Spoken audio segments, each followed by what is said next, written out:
আসসালামু আলাইকুম প্রিয় দর্শক, আজ আমরা এসেছি শরীয়তপুর জেলার নড়িয়া উপজেলা কার্তিকপুর গ্রামে অবস্থিত একটি ঐতিহাসিক জমিদার বাড়ি। জমিদার বাড়িতে প্রবেশের মুখেই রয়েছে একটি রাজকীয় গেট, যা কালের সাক্ষী হয়ে আজও দাঁড়িয়ে রয়েছে।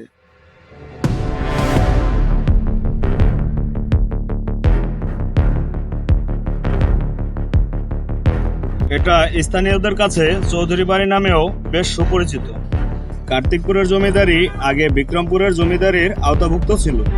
বিক্রমপুরের জমিদারের 5 জন সেনাপতি ছিল, যাদের মাঝে পরবর্তীতে বিক্রমপুরের জমিদারিকে 3 ভাগে ভাগ করে দেন বিক্রমপুরের জমিদার, যার ফলস্বরূপ কার্তিকপুরের জমিদারি পান কমল শরণ ও শেখ কালু। পরবর্তীতে শেখ কালুর মেয়ের সাথে মোগল সাম্রাজ্যের এক সাহসী সেনাপতি ফাতে মুহাম্মদের বিবাহ হয় এবং বিবাহর পরে তিনি সেখানেই থেকে যায়।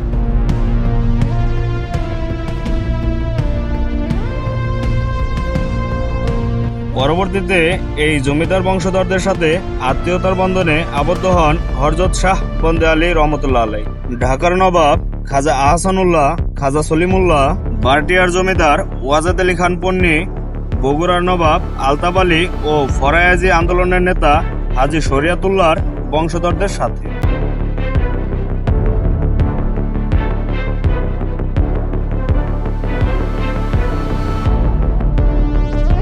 200 বছরের স্থাপিত শৈলীতে নির্মিত অপরূপ কারুকাজ খচিত এই ভবনটি দোতলা বিশিষ্ট। কার্তিকপুরের এই জমিদার বাড়িটিতে এখন আর জমিদার বংশের কেউ বসবাস করেন না। যত্ন না নেওয়ার কারণে এই ভবনটি হারাচ্ছে তার আসল সৌন্দর্য, দিনে দিনে হয়ে পড়েছে ঝুঁকিপূর্ণ।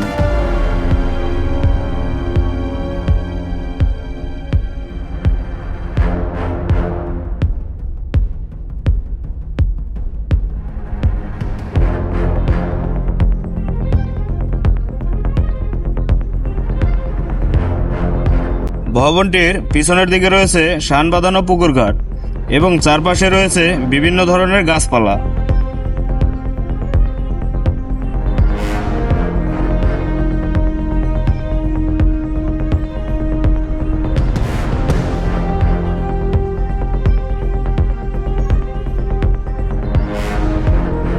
আর ভবনটির সামনের দিকে রয়েছে একটি মসজিদ।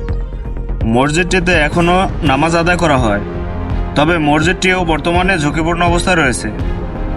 এলাকাবাসীর দাবি, জমিদার বাড়ি এবং জমিদার বাড়ির মসজিদটি দ্রুত সংস্কার করা হোক। এজন্য নির্দিষ্ট কর্তৃপক্ষের সুদৃষ্টি কামনা করছে।